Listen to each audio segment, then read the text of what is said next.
Hello, everyone. We're just going to wait a few minutes while all of our guests get online, and then we will begin the program.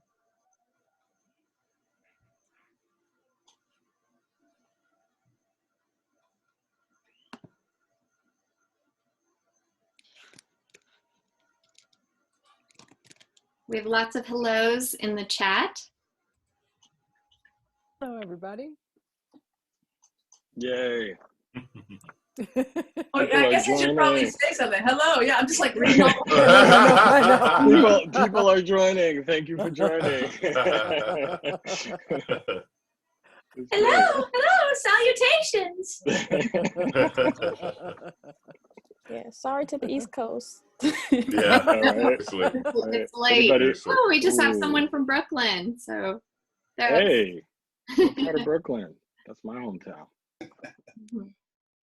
Oh, Toronto, Canada, Tampa. Oh, hey, Swin. Nice. Oh, Minnesota. We've got West Virginia, Nice. Queens. Nice. Monique. What's up, Monique? Hey. Everybody knows Monique. This is totally like this is like those radio shows where everybody gets some shout out. Yeah. Special dedication going out. Talking to people I know. Maryland, Cypress Hills, Brooklyn. Oh, China. Wow. All right. Wow. China. Wow. Great. Nice. This is exciting. We've got a good show from across the U.S. and the world. So that's all right. Super cool. Amazing. Amazing. Wow, this is great. Luck solid. And good old Los Angeles.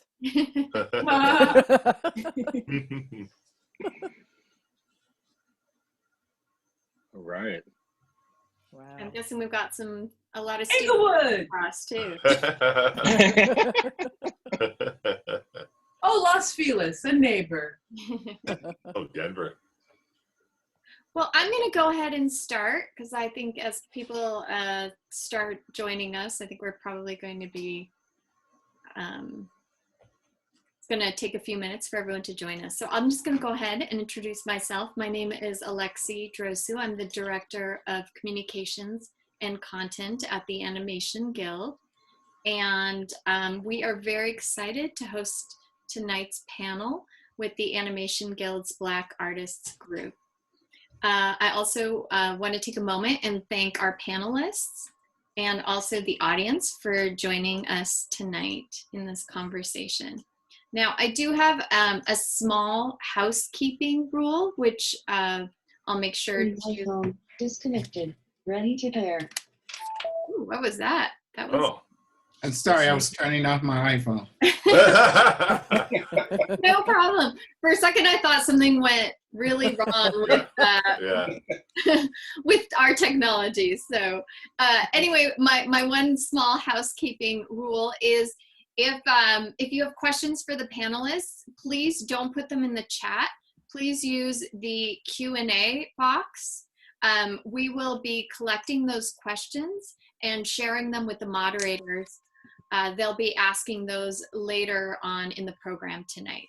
So if you could just do that, it would be much appreciated.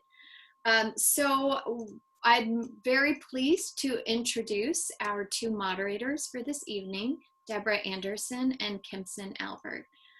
Deborah Anderson is a 3D modeler with over 10 years of experience in the animation industry.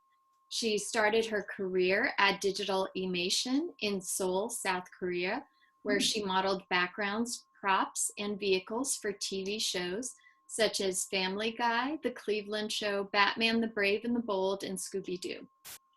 After returning to the States, she worked at Turbo Squid in New Orleans. She also worked for the state of Louisiana as an animation specialist. Currently, she's a 3D design teacher at Academy of Media Arts. Deborah also has a YouTube channel, BlkWmnAnimator, where she talks about numerous animation topics and interviews artists in the art and animation industry. Animation Guild member Kimson Albert is a 3-time Emmy-nominated artist who has been directing and producing animation on various projects for TV and film for more than 25 years. Starting his career on MTV's Beavis and Butthead, he worked his way through the New York animation scene. After being the supervising animation director on season 6 of Adult Swim's The Venture Brothers, he moved on to Cartoon Network's Steven Universe, OKKO, Let's Be Heroes, and Victor and Valentino. Currently, he's the supervising animation director on HBO Max's Adventure Time, Distant Lands. So I want to go ahead and pass the torch to Kimson and Deborah, and they will take it from here. Thank you. Thank you, Alexi. Thank you, everyone, for joining tonight. This is a very special occasion for us. Before we get started, I just want to talk about the Black Artist Group that is within the Animation Guild. This group, the Black Artist Group, was founded started last year after the murder of George Floyd, where we realized that a lot of our needs or voices weren't really being elevated, and especially to see ourselves within the Animation Guild itself. So we started this group, the Black Artist Group, and we've been meeting consistently on a monthly basis. This is our first inaugural public event. So we're really happy that we have this amazing panel tonight.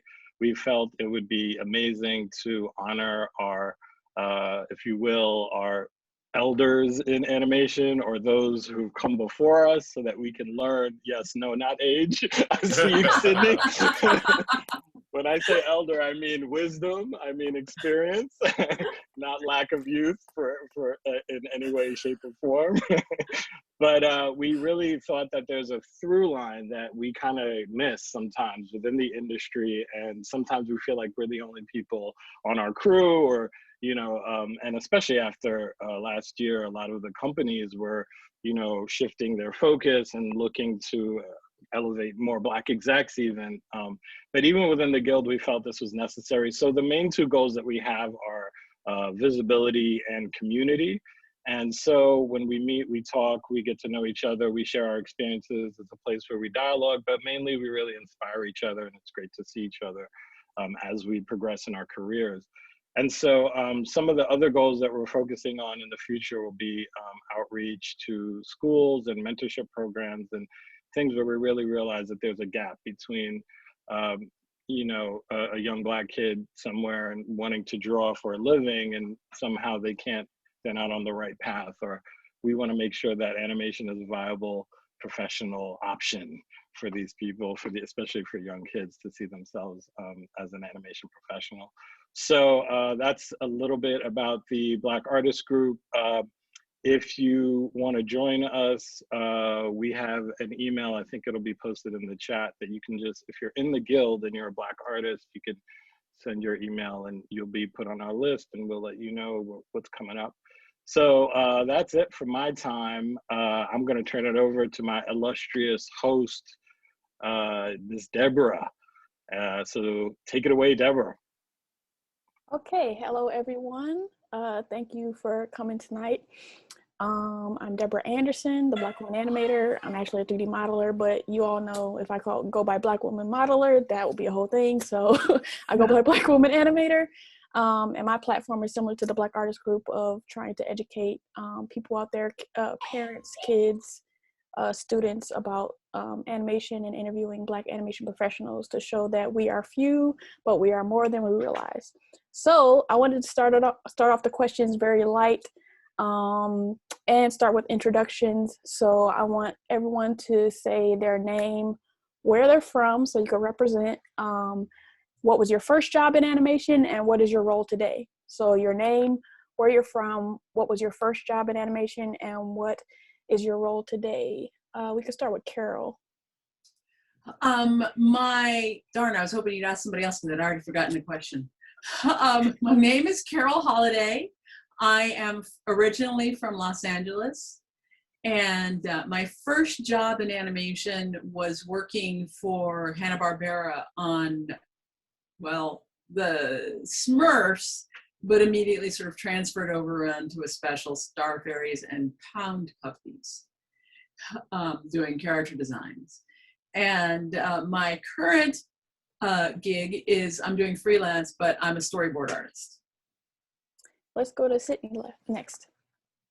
Hi, my name is Sydney Clifton. I was born in Buffalo, New York, grew up in Baltimore, Maryland. My first job in animation was as a coordinator at Film Roman in the kids Saturday morning and cable division, and I'm currently the Senior Vice President of Animation and Mixed Media at the Jim Henson Company.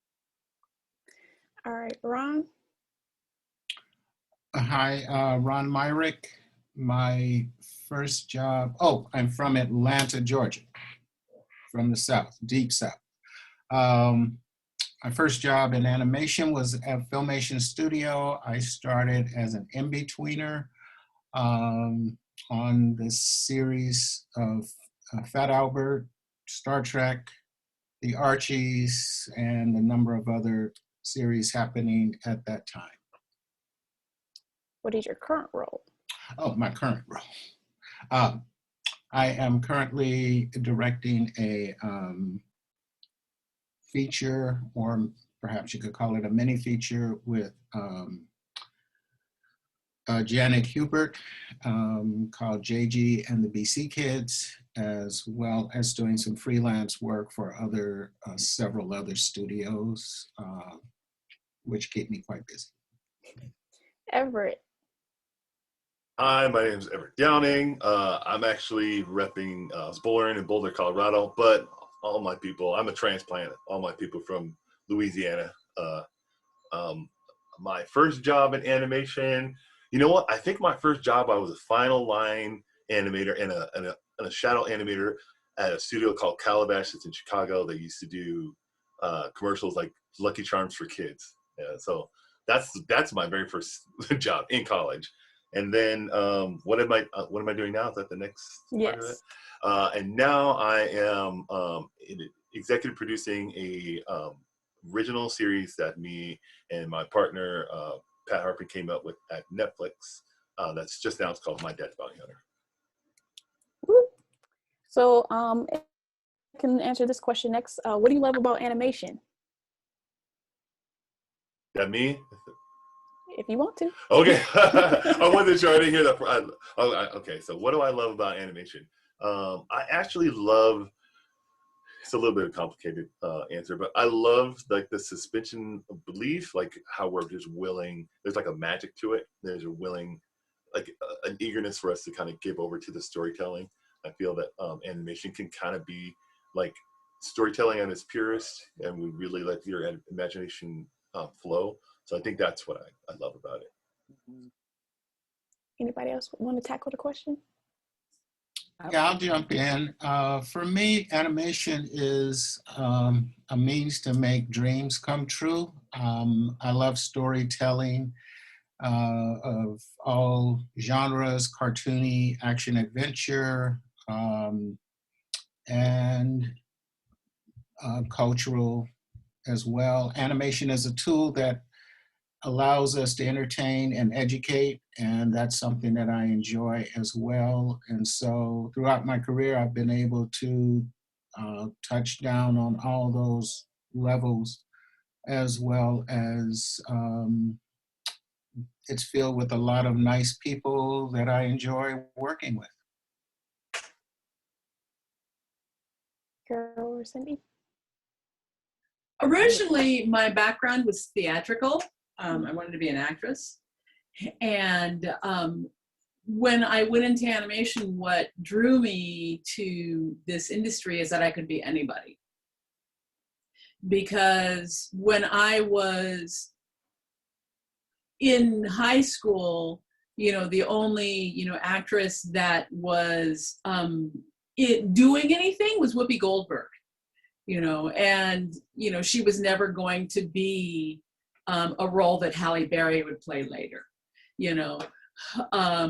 and so the thought of being able to be in the industry where it didn't matter what I looked like, that I could be Ariel, that I could be Tarzan and have been, so I love that element And you know, I love storytelling, and I can tell a story as a man, I can tell a story as a woman, I can tell a story as a child or a dog or whatever. So I love that about animation. It's a mask where I am allowed to touch people's lives. Mm-hmm. And sort of further to that, I love the freedom it allows a storyteller to not only, when you're talking about making dreams come true, but also allowing a storyteller anywhere to create the world that they see and to sort of drive that narrative. So that kind of freedom, I think, is extraordinary, and probably, as Carole was saying, compared to live action, absolutely sort of night and day in terms of one's perspective, one's agency in one's storytelling. Love that. And it could look like anything and could be anything. I love that as well. All right, so next question is, after landing a job in the industry, what was most important for you? What did you value most professionally? Let's start with Sydney. I think what I valued was the support I had from other creatives to use my voice, to speak my mind, and to really bring every element of my life and myself and my creativity to the table. So this, in animation, that seemed to have value. So from your life experience, through your perspective on stories, through your likes and dislikes of certain kinds of visuals or cultures, etc. Being able to bring all of that into a room and have it matter, using your voice, though you have to decide that it matters. You have to decide that that's what you're willing to put forth. But I really loved and valued probably the most, and seeing it show up in content. Everett, can you jump in? Once I got my start in animation, repeat the question one more time. Sorry. After landing your job in the animation industry, what was the most important for you? What did you value the most professionally? You know, I think what I ended up valuing the most was just like the collaborative spirit, the ability to do that. I felt like, you know, when I entered with very open mind, kind of wanting to learn as much as possible. And I found the best way to do that is, you know, like work well with others and just kind of pick up what I could, because I felt like when I entered, I didn't know very much about, you know, everyone battles with, you know, I forgot the syndrome, imposter syndrome. Yeah. Everybody battles that, but like just kind of keeping that open mind and just saying like, you know what, I'm not going to measure myself to anyone else. I'm just going to do my best, and just keeping that collaborative spirit has really served me well over the years. Ron, what about you?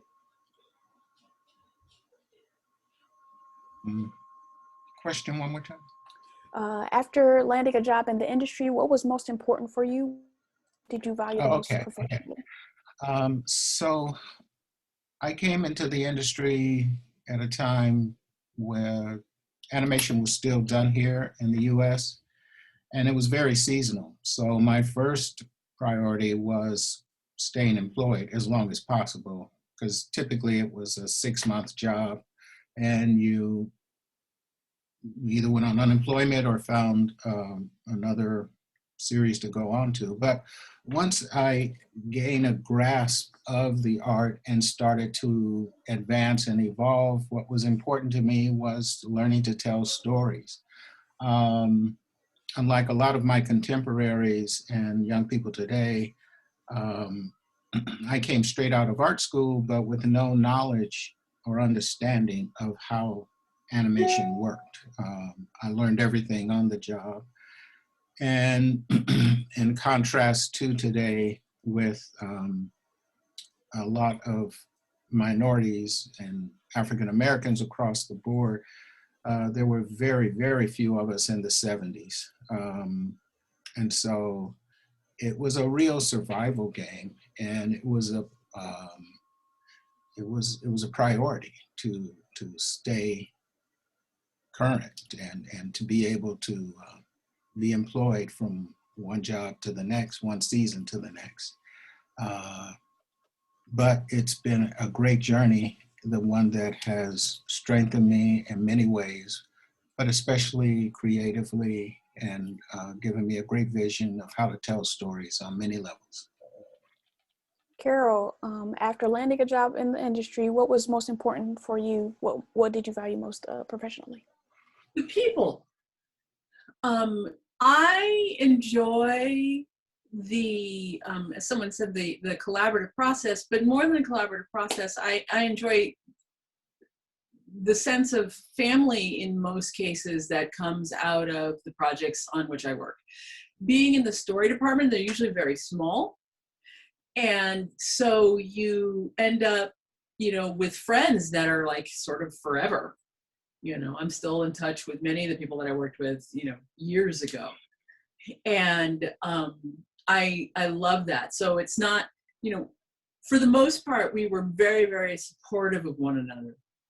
And that helps with the collaborative process. There wasn't a sense of, in many cases, there's, of course, some projects where it's all like, why are you being so mean to me? But for the most part, people were like super supportive, and we would kid each other and support each other and encourage each other, and I love that. I love that. This next question is open to anyone who wants to answer it. How has the industry landscape changed, both with technology and otherwise? So, I know. Well, for me as a storyboard artist, when I was working on, I think it was Bambi 2, I was originally brought on to do revisions. I had been out of work for 6 months, and so they brought me in to do some revisions. And so what would happen was the director would give me, and this was even though I was a storyboard artist, sometimes you have to just jump around and do whatever job they'll give you. So the director would give me storyboards that he did, and he would say, okay, I need you to take Bambi out of this scene and put him on all the panels. And he wanted the backgrounds to look the same. And so the way that we used to do it was you would take the background and you would copy it, and then you would take an X-Acto knife and you would cut out the character, and then you would fill in the background that was missing so that you could, put it on other layers. I had taken a Photoshop class, and they're like, you don't really need Photoshop. And I was like, is it free? Can I take it? And they're like, yeah, sure. So I took a Photoshop class, and I thought, well, I'll practice with this on there. And they were like, oh, that's really cool that you're doing that. And so I was starting to composite scenes with Photoshop, so I didn't have to do it with an X-Acto knife. The next project right after that, there was one Cintiq in the studio, and nobody used it. There was a Wacom. People used Wacoms. They hated Wacoms, and they were going to hate the Cintiq even more.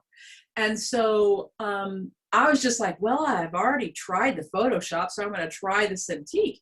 So I started working on the Cintiq, and the producer walked by, and he says, what do you think of it? And I said, I love it. And after that, everybody had Cintiqs. And then from there, I kind of started doing storybooks. And when I came back, there was this thing called Storyboard Pro. And I was like, oh, this is a filing system, right? It's a filing system. Okay, I can do that. And then I went away from that for a little bit, doing more storybooks, and I came back, and suddenly, oh no, I'm an editor, and I have to do timing, and it is like run ahead. So kids, learn Storyboard Pro, But yeah, it's become like a huge thing. We don't draw on paper anymore. It's all digital for storyboard artists. Mm-hmm. So anyone else who wants to answer the question, how has the industry landscape changed, both with technology and otherwise? Well, I'm going to take it way back. Carole, I think your journey's been amazing, but the most sophisticated machine when I was coming into the industry was a Xerox machine and an electrical pencil sharpener. It was straight up, and maybe a mechanic, but I've watched the industry evolve tremendously. Getting a animatic done or even a pencil test was a great luxury.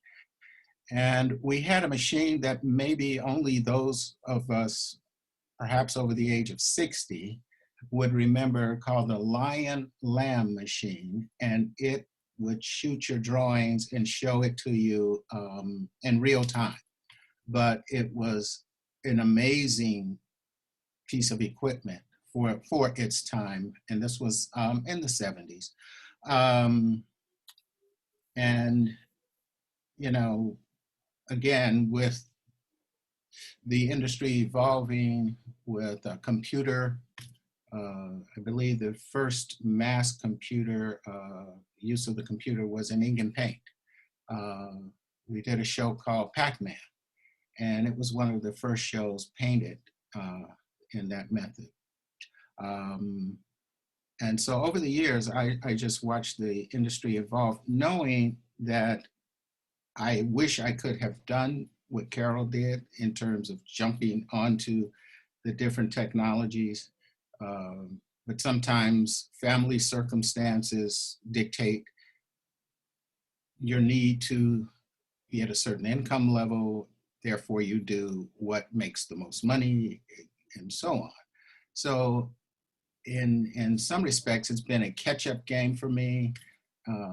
I was late coming to the Cintiq. I draw with it now, doing storyboards and so on. My foundation is as an animator. I love animation, still do. And that helped me to segue into directing. But it's been fantastic watching the evolution over the years and encouraging young people who come to me to be mentored or to ask about getting into animation and what they should do. And I do encourage them to learn the various programs of Storyboard Pro, After Effects, and you know, so many things available now. It's amazing. And in fact, a person today can animate their own cartoon, and many do, but that was not possible way back in the Stone Age of the 70s.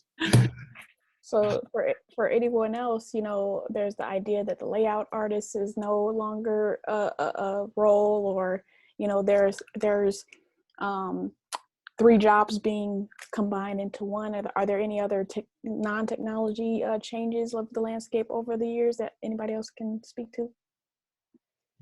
I think just probably in terms of, because technology has created this accessibility in some cases. Someone mentioned in the chat that, you know, Storyboard Pro is not cheap, and that's absolutely true. I think there is still an accessibility there wasn't before to technology, and that accessibility is also to artists who are working globally. So as for someone who's producing content, it's been very exciting to see content coming out of different countries, and however it is produced. I think that's been exciting for me to be able to see stories from, I mean, be able to work with artists who are in South Africa, who are in Nigeria, who are in other places on the continent. That's something we certainly have been working with animators in Korea, but being able to see the content coming off the continent has been exciting to me.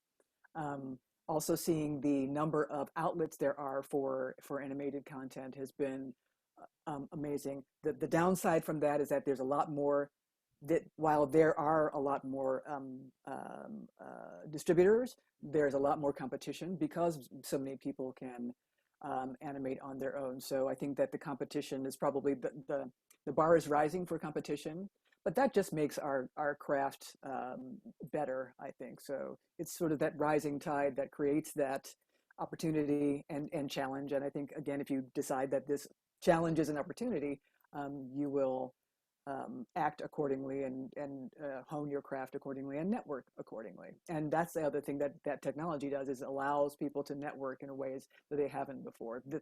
We're the proof of concept that you can access people who may be anywhere in the world. So that's exciting for storytellers in folk as well. But that being said, because I've been accessed by several people, Yeah. and Sorry. sorry, I'm a very open giving person, but have something completed. It's not enough to say I have a passion and I've had an idea that I worked on for a million years and here I want you to take it forward. It's, you know, we all got to work too. And we all have our passion projects, and we've all wrestled with, as was brought up earlier, the sort of the imposter syndrome. It's very easy to get discouraged when you look on Instagram or whatever and see everybody who's so amazing, and you think you're not good enough. You know, as Stephen Sondheim said in Sunday in the Park with George about George Surratt, you know, anything you do, let it come from you, then it will be new. You know, finish something, finish a vision. And then you can go to people and say, hey, would you help me with this? You know, having a half vision is, you know, anybody, I had like one eye out for some weird reason, I was cross-eyed. And so I had really bad depth perception because I had to cover one eye to get around. And that's like when you give somebody half an idea, it's, you have no depth, you know, so finish your vision so people can be in it with you. Yeah, and with Sydney talking about, you know, technology making it easier to network, make sure you also still include the human element. You can't just reach out to people and want something from them, build a relationship, and then you can possibly ask for something. Everett, do you have anything to add to the question? It's a question about technology. You know, I still am obsessed with technology. You know, I was, you know, very similar in that I tried to adopt it really early. You know, I got my start in animation. I started in storyboarding, but I spent a good portion of my career animating. And I, you know, just to date myself as well, like when I was really coming up, Maya was just like just starting to come onto the scene, and it wasn't really heavily embraced. But you know, you can see the direction, you can see where the technology is going. So I just knew immediately. You know, I remember being in the theater, and I've told the story so many times. I was actually going to school for 2D animation, thinking like, you know, I want to animate it at Disney one day in 2D. And I remember going to theaters and seeing Toy Story. I remember me and some friends took a break at lunch from college to go see it. And after that movie, I came back. I was like, I changed my major. You know what I mean? I'm like, this is what I want to do. This is it. This is what I dedicate myself to. So I kind of follow that trend. You know, the trend of like, you know, I follow CG stuff. So I love what's happening in Blender. There's a lot of really cool stuff, you know, that's going on. Blender. There's some really amazing VR tools as well that are fascinating. And that, you know, that to me, that's like that's some of the quantum leaps that I'm seeing, like, you know, being on the cutting edge, seeing some of the stuff that's happening on Real, like that is unreal. It's just insane, you know, and I get excited about that. So I really try to keep up with those. But then at the end of the day, it's also a tool, right? Like these are just tools, you know. At the end of the day, I fall back on my 2D principles, you know. I fall back on that very, like, you know, those old school animation rules. Like that has led me astray so far. Just go back to it, you know. Thank you all. The next question, name one memorable experience from your career that stays with you until this day. Anybody want to start? Okay.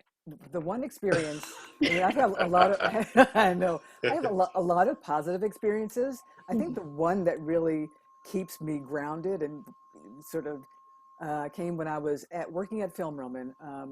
And I don't remember what my title was at that time, but I was certainly a person who was taking pitches from outside creators. And because I was raised well and have home training, when the two men who were pitching were brought to a conference room, and I came in and asked them if any of them would like to have a cup of coffee, because I was going to have one for myself. And so these were, you know, two non-men of color who said to me, like, oh, no, we'll just wait for Sydney. So I left the room, got myself a cup of coffee, came back in, because they're very dismissive, and sat at the head of the table and said, hello, I'm Sydney. So they were not expecting to pitch to me. And the condescension for which that they sort of dismissed me to go get the coffee and we'll just wait for the real person was really interesting. Now, I, of course, at that moment, I could have gloated. I didn't. I was kind because I have home training. But what it did remind me of was to walk into a room respecting whoever's going to come in that room, because you have no idea who that's going to be. And I think that has also kept me grounded as an executive who mentors young people who might be really nervous, to remind them that they're in a room because they belong there, no matter what anyone else says, no matter who comes in that room and tries to tell them something otherwise. That to walk into the room because you know who you are and you belong in that room. And that, I think, has been the biggest lesson for me. In terms of positive things, anytime there's a creative process, I'm just in heaven. So working with creatives is just that journey, that thing about the journey being the destination, that's absolutely true for me. I love making stuff and finishing things and delivering and seeing something on screen or, you know, on a device of some sort. But being in that room when you're vibing with the people and the thing is you're birthing that content, that's a gift every time. Again, the question is, name one memorable experience from your career that stays with you until this day. Anybody else? Yeah, I'll jump in with Sydney, having had similar experiences, but not being pitched to. But I'll take it from the first series that I directed, The Addams Family at Hanna-Barbera.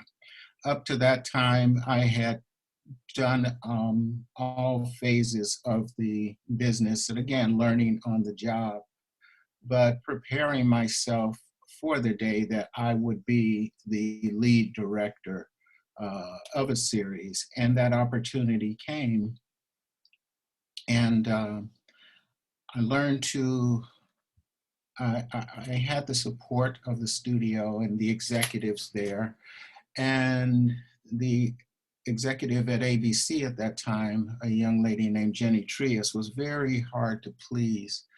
And so this was going to be a challenging series.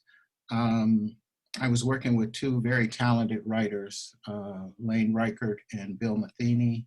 And though I had never been in the writer's room, I quickly learned the process, collaborating with them, and then working within the system at Hanna-Barbera, but being able to, in a sense, change the system, not break it, but shape it so that my vision of that show could take on a whole new life. It was a very positive experience, and it took my career to a whole nother level and opened many doors for me. From there, I went on to do the series Sonic the Hedgehog and Siegfried and Roy and so many others. But that initial beginning as a director was a very positive one that I do think back on to this day, and will always appreciate that opportunity. Again, the question is, name one memorable experience from your career that stays with you until this day. I have so many, but for me, one that was a turning point in my career, and why, I'm a big proponent of, bloom where you're planted, and don't necessarily wait for somebody to give you an opportunity to make an opportunity. But be gracious in it. I, was always like, hey, I want to direct. And people were like, you over there. And so I was doing storyboards on a project, and I decided that I wanted to direct a film.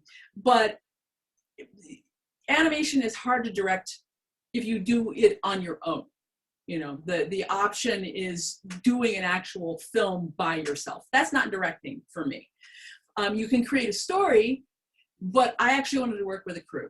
So what I decided to do was like, okay, I'm gonna try and direct a live action short.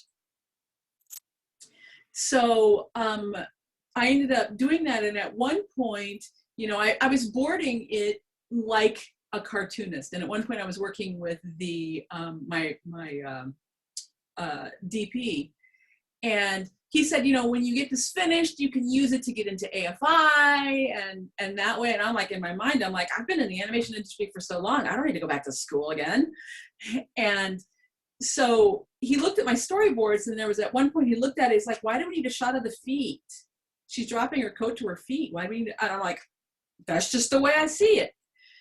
And there were so many shots that to him just didn't quite make sense, because I was thinking like a cartoonist, you know. And it wasn't a cartoony story, but it was just the way I was trained to board. And when the whole thing was shot and edited together, I said, so you think I'm ready to go to AFI now? He says, oh no, you're ready to direct a feature film.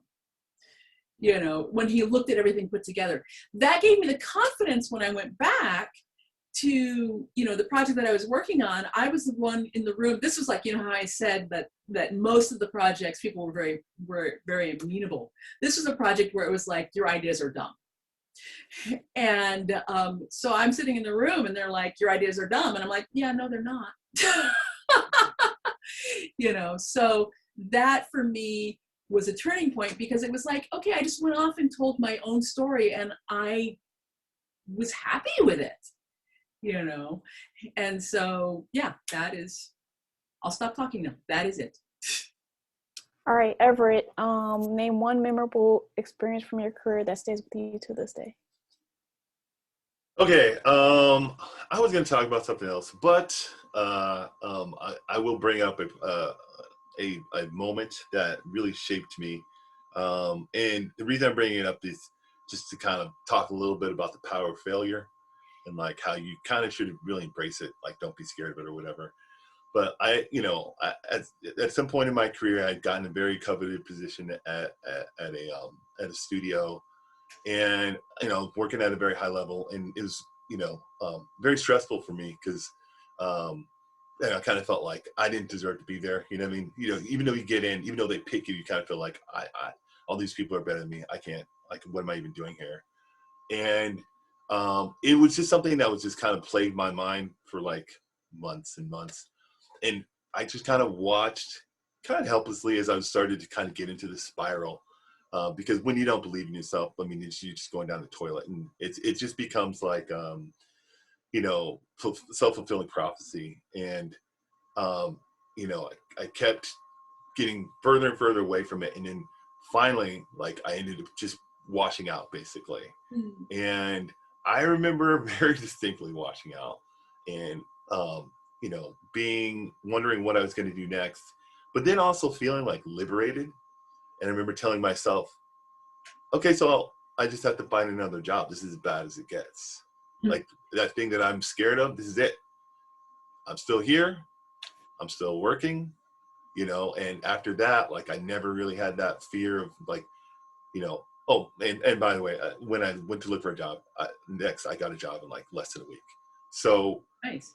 To me, I felt like, and I that's not me bragging, that's me being surprised by myself that I was able to do it.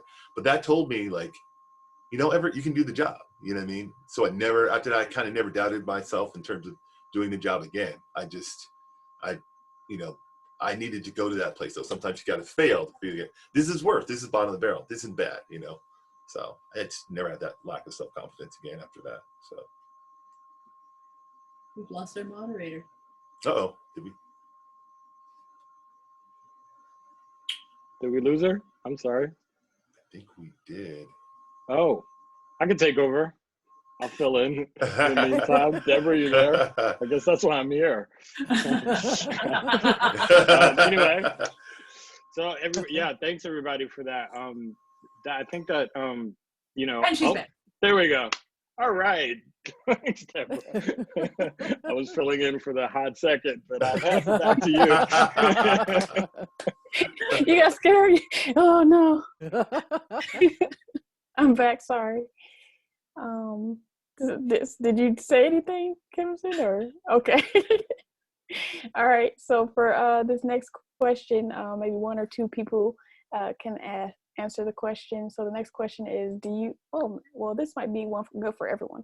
Do you have any good stories about the camaraderie of other Black animation professionals?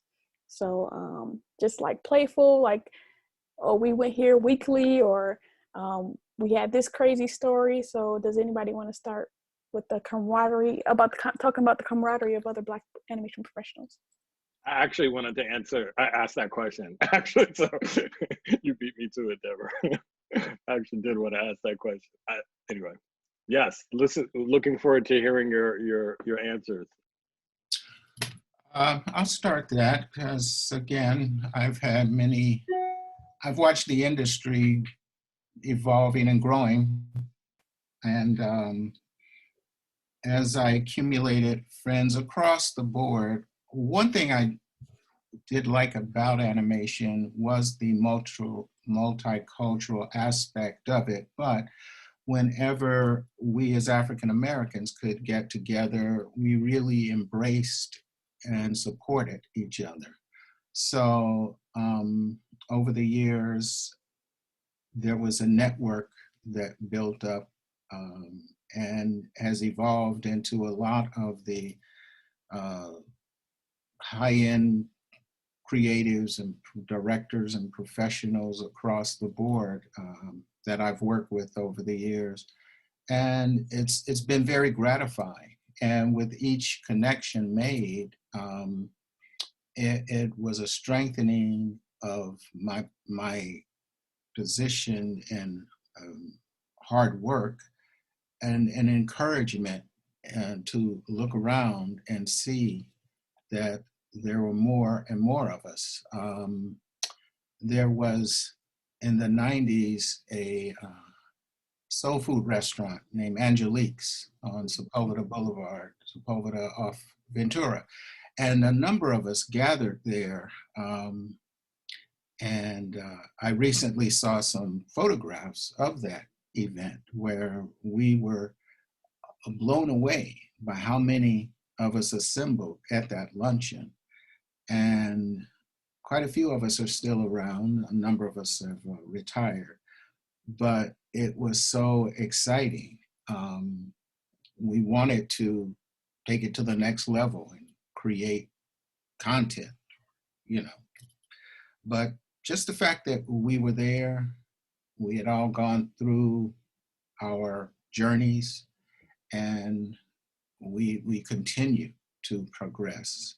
And even when you didn't know someone, but just to hear that there was an executive named Sidney Clifton over at Phil Roman, or an animation director, and coming up, you see a project, and there's a project called Read a Book. And next thing I know, I'm sitting next to the talented artist that animated that, Tyree Dillahay, and I'm just like, wow.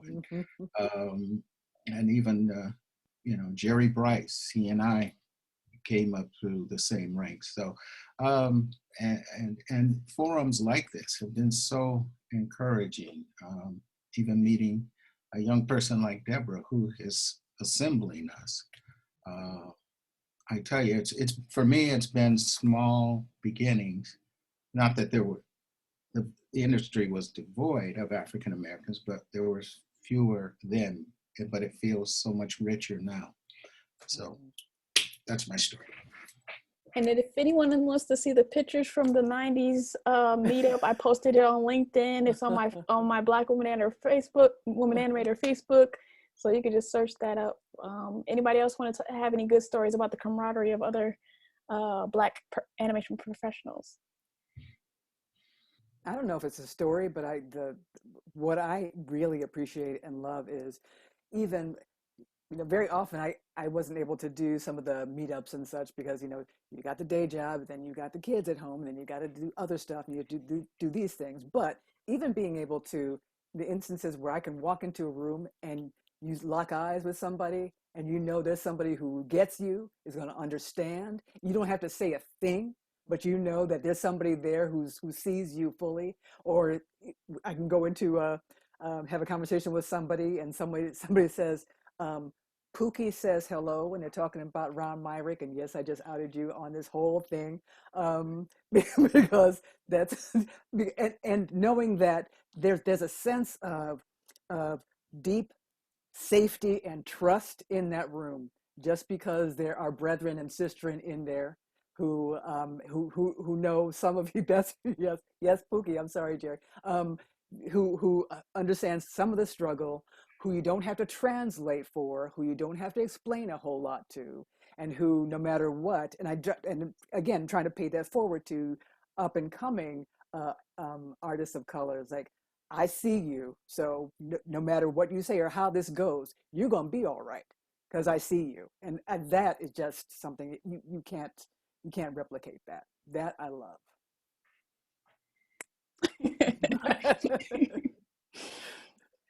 I love that, you know, the walking in the room and being able to be like, oh, you know, even if that person is an assistant, yes. You know, it's like, yeah, we're on the same level. And on the other side, you know, for me being in story, there were so few of us. I didn't meet another African-American storyboard artist until I worked on Sophia the First. And that was, you know, what, 7 years ago. So, you know, I was very isolated from other people of color.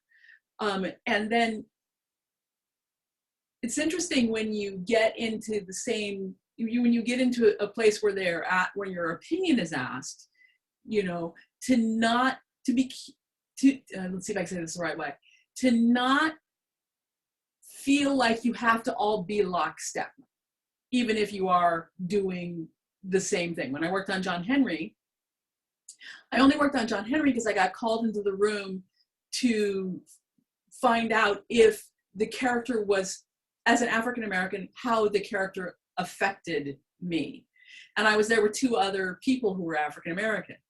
And one person said, his nose is too big. And another person said, his lips are not big enough. You know, and it was just like, and then they said, what about you? And I'm like, I can't speak for every African American in the United States. And they said, you will design him then. You know, so it was just like one of those things where it's like, we didn't all have the same opinion. We're all people. We're all individuals. So while we support each other, we also need to remember that we're still just people. Right. And to speak on seeing someone, before I got my job in Korea, they took me, oh, let's go see Carole. And it's the 2D animation room, and there's these cubicles on each side, and I go down this long walkway, and I turn to the right and see a Black man. I'm like, at a Korean studio? I didn't expect to see a Black person, but okay, that works. And so I always visited him. When I got the job, I was like, Carole, let's go to lunch, because you Black. Everett, do you have a story? Or I do. I remember when I was working in the Bay and working up at Pixar, and, you know, kind of look around. I'm like, oh, okay. You know, like I'd been at another studio, Blue Sky. Hargreaves goes out to everybody who worked at Blue Sky. And just kind of looking around and not seeing a lot of people that look like me, you know. And I've been in the animation industry on the feature side for a while, and I'm like, where is everybody? What's up? Like, why can't I find anybody? And I remember Jamal Bradley reaching out to me, and he's like, hey man, I'm over at Disney. I heard you working here at Pixar. I was like, how'd you find me? He's like, I caught you in the background, like, you know, and I just remember reaching out and being like, oh snap, and that kind of started, like, you know, talking with Jamal, became good friends from that. And I remember very distinctly when I first arrived in LA. It's not when I first arrived, but I'd not been here that long. And he invited me out to lunch. And I remember at that lunch, I'm probably going to forget a couple people who were there. It was like me, it's Jamal Bradley. I remember Bruce Smith was there, which blew my mind. I was like, oh snap. Tyree Dillahay, he was there. I'm trying to think who else was there. I think there was like 5 or 6 of us. And I remember thinking, man, I didn't even know they had, like, there were this many of us working in feature at this time. And it just felt nice. It felt really nice to actually have some really open, honest conversations. And it was fantastic. It's fantastic. So we're gonna start the live questions soon in 5 minutes, but I wanna ask this question. Sometimes people only think of activism in the form of marching and protests. What can activism look like in the workplace? And what is your own form of activism as a Black animation professional? Well, I can tackle that one. It's very topical for me right now. So, I'm not, I'm at this point, I feel like I'm very, very lucky because I'm at this point in my career where I've got like a certain amount of momentum, and I can actually kind of use a lot of my influence now. And, as everyone else was, I was like so deeply affected by the George Floyd incident. And in my mind, I was like, why is this even, like, I just remember feeling like, why, like, I felt like I was just need, like, oh, I don't want to, like, I want to make myself as unassuming as possible so everybody can be comfortable in the room. And I remember just feeling like, why am I even bothering? Like, nobody's checking in on me, and I just kind of felt like, you know what, like, I'm in a position now where, like, we kind of let things go to a certain point and let people sort of operate a certain way. We're actually doing everybody a disservice by that. It's like, so now, like, I kind of find that it's my, my job to kind of like inform people a little bit. I definitely don't mind doing it. Before in the past, where I might be like, well, he just said it, but he didn't mean it. Like, no, I don't do that anymore. I definitely check people, and not just check them like, hey, you can't say that, but I will let people. I have gone to people and said, like, hey, so, like, maybe I just want to let you know that you did this, and, like, you're taking this person's agency, and I don't know if you realize that, and just kind of explaining that to people. And I've had people thank me like, oh my God, I had no idea that was happening. Just that little bit can go so far. And on top of that, I'm also really, because I am in a position, I'm an EP now, and, I'm really obsessed with, like, breaking talent, like, trying to get people who have not been spotlighted, and, put like, hey, so I would really love to get this person as a revisionist. Well, they're green. I'm green. No, I'm not hearing that. Like, this is the person who's been continually looked over. Can we really take a look? I'll take the risk on this person, and I'm happy to say I've yet to pay for any of my decisions. I'm paying, but, like, it's all good, it's all good stuff. Again, what is your own form of activism in the animation industry? Yeah, I mean, that's. No, I'm asking him. Okay. I was like, oh wait, yeah. I was like, that's not enough. No. No, you answered it very well. I just wanted to repeat the question because it was a long question, so I just wanted to. Well, Deborah, just much like Everett, my activism has been to mentor, hire, and help other young brothers and sisters get into the business. I think the longevity of my career has been my ability to collaborate with everyone. And I've worked with people of all cultures across all lines, but to give a young African-American or person of color the opportunity that was given to me by someone who was not African-American, but he saw the potential in me and gave me that chance. But I looked around to see that there were so many others that in animation, in contrast to other phases of animation, of the business, you need a lot of people. And so in the early 80s, I went into business for myself as a freelancer, and I would have a crew of artists, up to 50 at a time, animators and assistant animators. And so I would take a young person who I saw the potential in, and I started with the simple basis of, okay, you're gonna put one line in between two. We call that in between. And, on that crude, rudimentary basis, it clicked in my head, and I got how to animate. And, you know, everything else blossomed from there. And so I would take a person that the thing I looked for was their passion and desire to do this. And if I saw that, I could take and mold and help them to grow to that next level.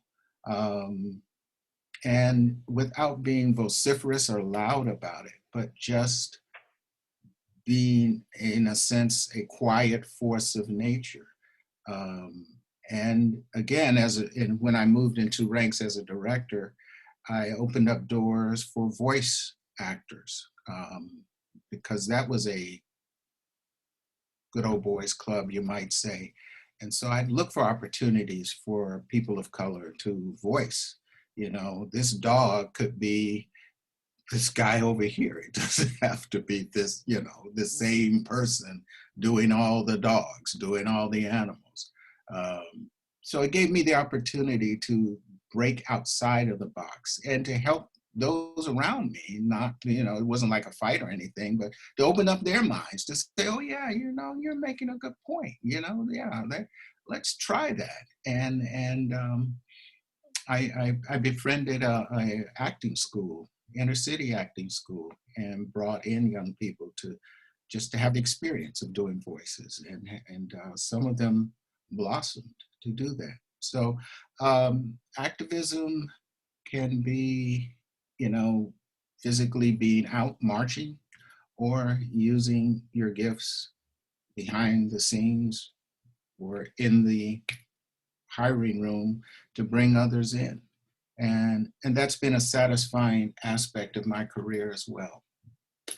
And that's what's awesome about interviewing all these animation veterans, is that when I interview Ron or Leonard or Larry Houston, they all say, I gave someone a chance. And that's so cool to hear from so many people. Kimson, do we want to get started on the Q&A, the live questions? Or? Yeah, sure. Did Sydney or Carol want to take a crack at the question, or? I mean, it's very similar answers, honestly. And also I would add on my end, providing the opportunities, but also providing, being a resource for questions about not only how do you maneuver this, my career in this way, but how do you maneuver the politics in the room? Because having seen a lot of politics, being able to have someone understand, okay, this conversation is coded to me, and what it really means is such and such, and sort of decoding some of the industry speak that may that a young or an emerging artist might anticipate or run into, and sort of having them understand what it really means and how to be strategic about the decisions you make and such. What our people should realize is that you can still be authentic to yourself and play the game. It's a balance. Carol, do you have a? I was going to say, you know, much like Ron, you know, having an answer, but having an answer kindly. You know, everybody's trying. Everybody's trying. You know, there are definitely people who are not trying, but there are a few, you know, and also not being afraid to speak up if you are the one that has the answer. But like I said, doing it kindly. I was not working on Princess and the Frog, but I had friends who were working on a Princess and the Frog. I was in TV animation and they were in feature, and they would tell me what they were doing in story. And I was like, no. And finally, one of them said, you should talk to the directors. And I'm like, nope, I'm good. And I knew them, you know, I had worked with them before. I was like, no, I'm good. I'm not in features and blah, blah, blah, blah, blah. And that night I went home and, you know, YouTube, here's something you might be interested in seeing. And it was a snippet from this test that this girl had done to replicate the black doll test. And it was from a thing on dark-skinned girls, you know. And what struck me was they showed these dolls, a white doll and a black doll. They were repeating a test that had been done in the 60s. She was repeating a test that had been done in the 60s. They showed a black doll and a white doll, and they asked the kids which doll was the good doll. And the black kids, most of them picked the white doll was the good doll. And she asked why, and this one little boy said, because he's white. And then they asked this little girl, which doll is the bad doll? And of course she pointed to the black doll. And then she said, the questioner asked, which doll looks like you? And the girl was like, and the shame she had when she pushed the black doll forward made me go talk to the directors. I was like, I don't want to have a voice and not say, this is something you might want to take a look at, not saying that you have to do this, being kind about it. But for that little girl, I wanted to be an advocate. You all for That's answering great. those questions. Yes. So our first live question comes from Damien Dornford. As a creative, what challenges and responsibility do you feel you have in order to tell stories with diverse characters and not have them be marginalized or stereotypical? I'll repeat that question one more time. As a creative, what challenges and responsibility do you feel you have in order to tell stories with diverse characters and not have them be marginalized or stereotypical?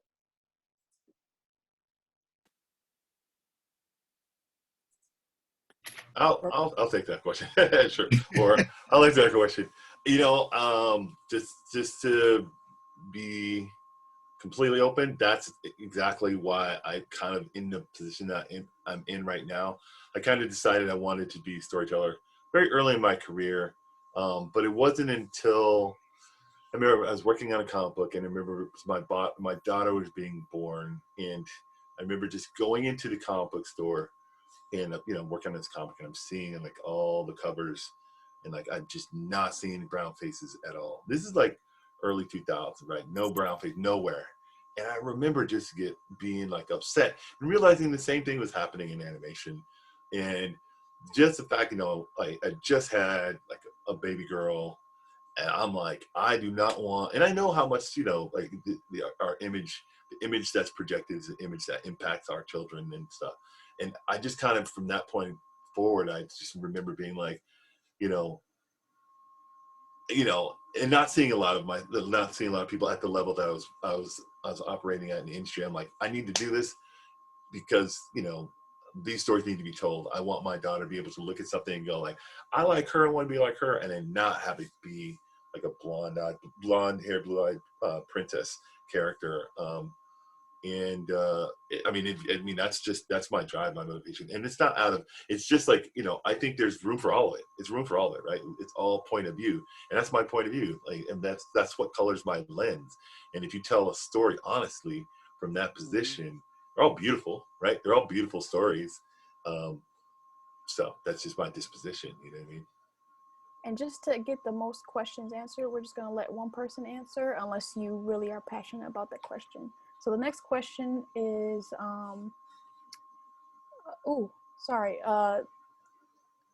let me go back. Hold on. How do I get representation if I already have a spec in Show Bible for an animated series? Anybody can answer that question? It kind of depends on what your material is and what else you have, because based on the reps generally want to represent somebody who has a lot of stuff. If you have a compelling story, that's great, and a script and Bible, also good, but they're going to want to know what else you have so that they can, because they have a lot of clients and they want to make sure that you are investing in you is investing in someone who's going to continue to execute. So I think you might not necessarily have another Show Bible in hand, but if you have the passion for bringing on more, passion for telling more stories. I think that's helpful. I mean, your spec has to be really strong, and it's the kind of thing where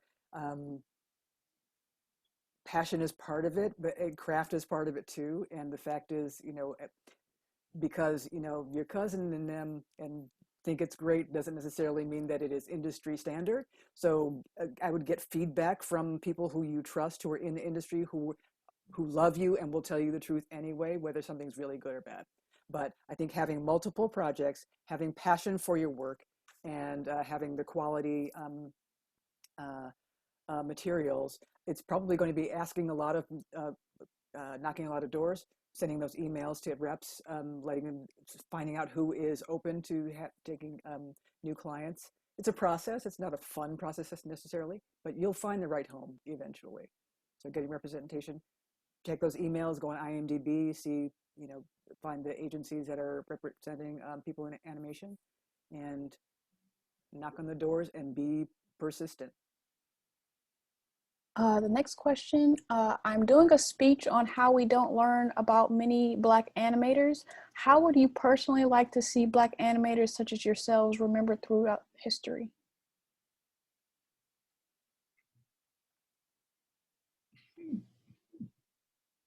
Putting you on the spot.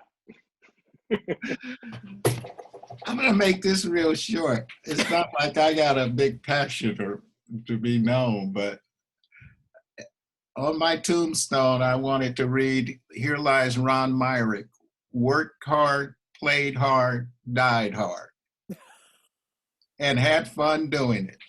I'm out. Okay. Oh. All I got.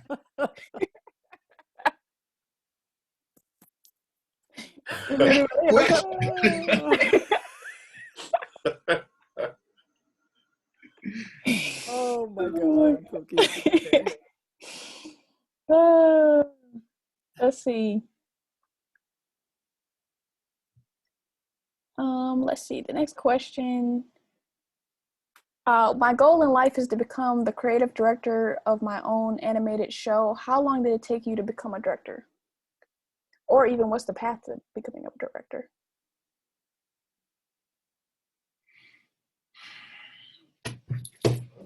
Who wants to take this one? Who wants to take this one? I'll take it. I guess I'm director now. It takes a long time.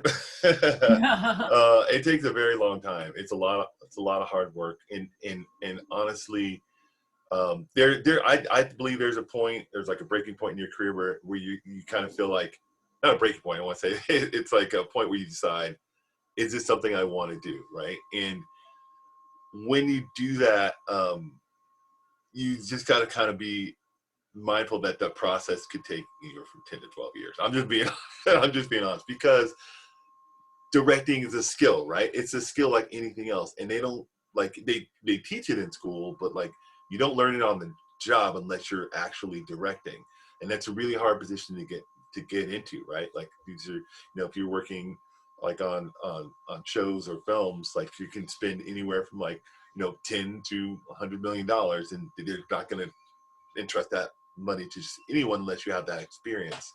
So it's this like double-edged sword. It's like this catch-22. So when I got to a point in my career when I decided I want to do it, I decided I was going to just start doing short films. I felt like that's the best way to do it. You don't really have to ask permission to do it. You can do it on your own. At first, I would just do like little shorts, just make little animatics for myself. And then I got to a point where I actually wanted to do a short film, and I had a lot of friends that who kind of believed in what I was doing. And when you have that experience, that like it teaches you a lot. Actually, I actually really recommend that everyone have some sort of be in some sort of leadership position, because you learn a lot. I actually felt like being in a leadership position made me a better employee by far. Like I know now why they're like on me for finishing my things on time, and I know like why it's important to kind of like pace yourself. But I think a lot of it's timing as well, like being in the right place at the right time. But I think you should wait to a point where you feel confident in your skills, like you've gotten the skill set that can support it. Because the thing is, I've seen a lot of people who kind of go in, not really with hubris, but like maybe it's a little bit too soon for them, and they end up flaring out. So you just got to make sure that you're prepared for the situation. It takes a long time. Yeah, it takes a while. I agree. Okay, another question is from Akima Brown. What's the one thing you think a new animator needs to know before getting into the industry or landing their first job in order to ensure their success?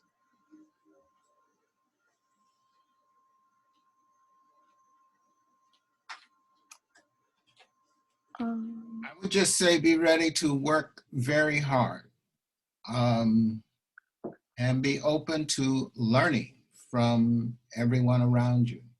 The great thing now is the technology allows you to do so many things. But on the other hand, I will say, I learned the way I was able to learn animation on the job hardly exists, especially right now during this pandemic, because I was in a studio, which in a way was like a school. I could go from one department to the next, watching the process of the layouts, the storyboards coming down my way to the animation and assistant in between it and so on. And all the people above me, in a sense, were my teachers. But I was able to absorb from everybody, people my age, people coming in, people coming from college, from Cal Arts. Now you can be so isolated. That sense of camaraderie, collaboration, and support, it may be harder to gain. I'm not saying it's impossible, it can't be, but to a certain degree, therefore on a certain degree, you may have to work harder within yourself. But then you've got the vast library of the internet where there's so many things you can learn on YouTube and other tutorial programs. So if a person, again, has that desire, inner burning passion to seek out the knowledge and those who can teach them, it's still there. You just have to know how to mine it. It's like mining for gold in a way. Rather than it being right in front of your face, can be right there on your computer, and then you get validation from those around you to build a network, a support group. And before I answer the next or ask the next question, I see a lot of questions about getting into the industry from writers and artists. So something that I tell students is kind of emulate a production environment. If you, as a 3D modeler, I will go on Instagram or Behance or ArtStation and find concept art, because that's what you're going to be having to do, transform 2D into 3D. So find concept art, ask for permission to do it, or ask for forgiveness. If you want to be a storyboard artist, go find writers and storyboard their stuff, or copy poses and shots, storyboards from other movies that already exist. Going to be anything. There's Behance, ArtStation, Instagram, hashtags, YouTube. Reach out to me, I'll help you. But like, you have to create the content. The next question, was there a failure that you had that sticks out in your mind, or was a turning point in your career path or journey?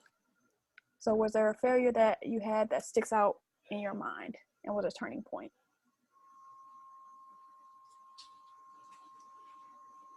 Okay, so I got fired. I was fired from Filmation for starting my own freelance company. And actually, it was a catapulting turning event in my career and the best thing that happened to me. But at the time, I thought my career was over. I thought I had hit rock bottom and was done. But I didn't give up. I actually turned that negative to a positive, and you know, I'm still standing. But you will have those moments in different ways. But that was it for me, being summarily marched out of a studio. Anyone else have a failure they want to mention? I was just going to say, and this was kind of like one of the questions that you had sent to us. And it was a failure that I didn't realize was a failure until much later in my career. Was, you know, I initially went into Disney feature animation saying that I wanted to be a director. But I went there as a training animator. And I made friends with the head of development, and I constantly would go into his office and pitch ideas. And finally one day he called me in and he was like, close the door. And I'm like, yeah. And he's like, do you want a job in development? Because I'll give you one right now. And I was like, no. And he's like, well, why are you always in here? And I said, because I want good stories to work on. So I thought I'd pitch them. The failure was not saying I want to be a director. Because I looked at the directors of the film I was working on, and they had come from animation. And so I thought that's where directors came from. I didn't know. So, you know, keeping your goal in focus so that if opportunities come your way, the people who are in charge, who might offer those opportunities to you, you make sure you say them in a kind and respectful way. And they go like, oh yeah, well, no, this will help you. Or oh, no, where you're going will not help you. So just not assuming as a young person that you know everything. So just say the end where you want to go. And then people will be willing to possibly help you get there.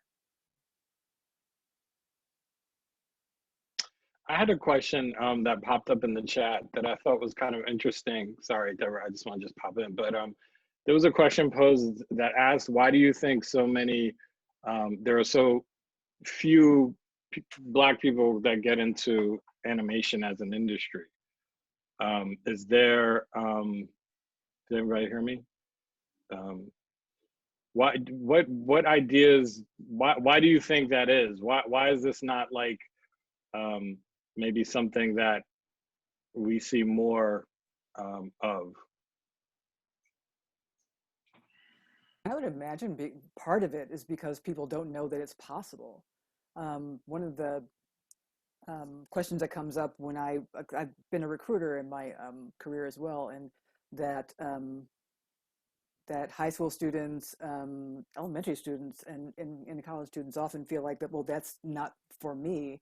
And if you come from a culture or a family that doesn't value that either, you don't have that kind of support, and you know, schools are not cheap. It just doesn't seem like something that's going to be a viable career if you think, I can't draw, I can't do all this, because people don't necessarily understand all of the parts of the animation pipeline, so don't think that there's something available for them. So I think lack of visibility, lack of seeing folk like us, lack of the kinds of conversations that we're having being widely available. So this is amazing that you've done this. I want to thank you for putting this together. I think, and more schools, I am seeing more and more schools having attendance of Black and brown people of color in art schools, in animation programs. But I think the other piece of that is just not understanding the accessibility and knowing who to reach out to, what questions to ask, et cetera. So I think we could do better as an industry, providing visibility into the path, providing visibility and resources for information, if nothing else, critique of healthy criticism and critique of people's craft. you asked a question earlier about what should animators know before they to ensure success. I think first of all is that know that your success isn't necessarily assured, but also I think really being thick-skinned and recognizing that a critique of your craft and your work in your process is not an indictment of you as a person. Mm-hmm. Taking this up personally, but just access visibility, and we need people to do more, sort of sourcing from an earlier age. So talk to kids in high school, talk to, people in churches, even just making ourselves available to answer questions and be a resource. And we're gonna start wrapping up, but I do want to ask one more question. And Sydney, do you think you can answer this question? This is from Laura Teckler Merriam. What can companies do to enhance the experience for Black animation talent who work there? What can they do? Make the decision to be intentional about about their opportunities. Walking the walk instead of just talking the talk, and not just sort of, we have this program because it's Black History Month, which is different from what we're doing here. Recognizing that it makes a difference and that it matters. But also, spending the money to have the internship, spending the money to provide access to their executives, being intentional about their recruiting, and understanding that why it has value, I think. I know one of the things that we're doing at the Jim Henson Company is being very intentional about recruiting and training, from everything from interns to puppeteers, etc. But it takes having that conversation and that commitment, and not just when it's easy and inexpensive. Mm-hmm. Y'all need a puppeteer at Henson? I'll switch. You got my. Can I do Grover? You I want have to do my Grover. information. Well, as we say goodbye to all of our panelists, we would like to thank them. But could we do one by one, just one or two sentences of advice for everyone watching? So let's start with Everett. 1 or 2 sentences. 1 or 2 sentences of advice. I would say, look, find information about animation. It's out there. Definitely, you can check your YouTubes and your Instagrams or whatever. Like, the information is out there. And if you want to make films, make films. Don't wait for someone to tell you. Make films. Carole? Something Sydney said I cannot stress enough. Have a thick skin. Because especially in this day and age in which we live, where everybody's ready to just, it's not personal, especially in the animation industry. It's not personal. So just don't take it because you're a woman, or don't take it because you're Black, or don't take it because you're whatever, that somebody doesn't like your work. Your work just might not work. So work on being amazing, and also work on being kind and patient and respectful. Ron? To add to both of those comments, which I totally agree with, I would say be positive, be inspiring, and be inspired by those around you. Have an open mind to enrich your knowledge and life, not only with animation, but all forms of the art. But as you're growing in animation, because it's a collaborative art, welcome people in to your process and your journey. And it is a long journey. It isn't an overnight success, but when you're a person who is open and kind to others, it's reciprocal, and people become kind to you, and good comes back to you. Sydney? I would say work hard, love your craft, hone your craft, be patient, be thick-skinned. I would agree, be kind, and recognize there is room at the table. And if they find a table that there's no room, then go make another table. Yes. All right. Well, I just want to thank you all for gracing us with your time and your wisdom. And I learned stuff, and you can see the white in my face. So I'm not that young, but I really thank you for your time and your wisdom again. And for, again, anyone in the guild who wants to join the Black Artist Group, you can just send your email to our email. And we hope to have you grace us with your presence at some point when we're all back physically. And to everybody who checked in tonight, thank you so much from all over the world. We hope you enjoyed it. Stay tuned for more to come. And thank you again. Have a great night. Thank you. Thank you Thank for you having for coming. Thank Thank you. Thank you. Yeah.